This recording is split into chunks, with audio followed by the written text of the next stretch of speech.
बिस्मिल्लाहिर्रहमानिर्रहीम। नाज़रीन, मैं हूं आपका मेज़बान Arsalan Taimuri crime word info से। नाज़रीन, क्राइम कंट्रोल डिपार्टमेंट का एक एनकाउंटर सामने आया है ज़िला कसूर में। और नाज़रीन, सीसीडी कसूर के साथ ये गंदा इंसान, ये गंदा शख्स के जिसके बारे में आपको बताने लगा हूँ, ये एनकाउंटर में मारा गया। नाज़रीन, जहन्नम वासल हुआ है ये गंदा इंसान। और नाज़रीन, इसके क्या कारनामे थे ये मैं आपको बताऊँगा। उससे पहले मैं आपको ये बता दूँ कि इस शख्स के जो कारनामे थे, उन कारनामों के ऊपर हमारी वज़ीर आला पंजाब मरीम नवाज़ साहिबा ने भी नोटिस लिया हुआ था। और नाज़रीन, ये एक सीरियल रेपिस्ट था जिसके बारे में आपको बताने लगा हूँ। क्या इसने हरकतें की थी और कैसे ये पकड़ा गया और कैसे ये एनकाउंटर में पार हुआ, इन तमाम तफसीलात से मैं आगाह करूँगा। नाज़रीन, बड़ी स्टोरी है, मेरे साथ बने रहिएगा इस पूरे व्लॉग में ताकि आपको अंदाज़ा हो कि हमारे मुआशरे में किस किस किस्म के नासूर जो हैं वो अपने अंजाम को पहुँच रहे हैं। नाज़रीन, इस शख्स का कारनामा ये है, इसका इंकशाफ कैसे हुआ कि 3 फरवरी को ज़िला कसूर के इलाका मुस्तफ़ाबाद ललियानी में एक प्लॉट से एक बच्ची के रोने की आवाज़ आ रही होती है और एक सिक्योरिटी गार्ड वहाँ से गुजरता है। और जब वो इस बच्ची को देखता है तो ये बच्ची ज़ख्मी हालत में उसको मिलती है, जिसे वो लेकर मुकामी थाने में जाता है। और जब थाने में जाकर देखा जाता है तो पता लगता है कि इस बच्ची के साथ रेप हुआ है। नाज़रीन, इस बच्ची को अस्पताल मुंतकिल किया जाता है कि जहाँ पर कसूर के अस्पताल में इसकी हिफाजत नहीं की जा सकती, इसके ज़ख्म गहरे होते हैं और इसे फिर जिना हॉस्पिटल शिफ्ट किया जाता है। और नाज़रीन, ये केस सीसीडी को ट्रांसफ़र किया जाता है और इस केस के ऊपर वज़ीर आला पंजाब मरीम नवाज़ साहिबा नोटिस लेती हैं और जल्द इस मुलजिम की गिरफ्तारी के अहकाम जारी करते हैं।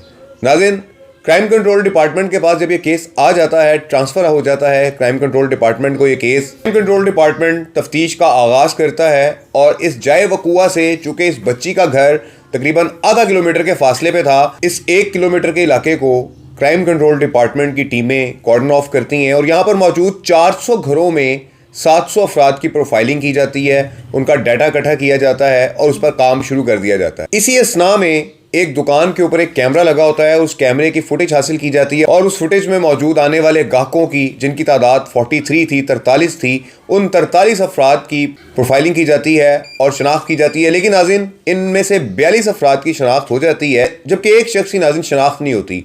और जिसकी शनाख्त नहीं होती, इसको फिर चेक किया जाता है इस सारे डाटा के साथ मिलाकर और नाज़रीन पता चलता है कि ये शख्स जो है वो मिसिंग है, ये मिल नहीं रहा, ये गायब है। और फिर नाज़रीन इसकी CDR निकलवाई जाती है और नाज़रीन उसके बाद इसकी लोकेशन ट्रेस करके जो इनको ये कॉल्स करता था, उन कॉलर से रब्ता करके उनको साथ लेके इस शख्स तारिक को गिरफ्तार कर लिया जाता है। नाज़रीन, इस तारिक की गिरफ्तारी भी बड़ी ड्रामाई अंदाज में हुई है। नाज़रीन, इसका भी एक बच्चा था और उसने अपनी बीवी को तलाक दे रखी थी और इसकी साबका बीवी को ये कॉल्स कर रहा था और पुलिस ने उसी साबका बीवी के ज़रिए इसको कॉल्स करवा कर इसको ट्रेस कर लिया, इसको गिरफ्तार कर लिया। और उसके बाद नाज़रीन जब इसको गिरफ्तार किया गया तो नाज़रीन इसका DNA सैंपल जो है वो लेकर पंजाब फॉरेंसिक लेबॉर्ट्री भिजवाया गया कि जहाँ पर नाज़रीन इसके DNA के साथ 3 मासूम कलियों के DNA मैच हो गए। और नाज़रीन इस शख्स ने और भी वाक़या किया हुआ था कि जिसमें नाज़रीन मुलजिम पकड़ा नहीं गया था। ये नाज़रीन इसने गुज़िश्ता साल सितंबर को, यानी कि इस चंद माह कबल ही इसने एक और बच्ची के साथ जो है वाक़या किया हुआ था, उसका भी DNA इसके साथ मैच हो गया।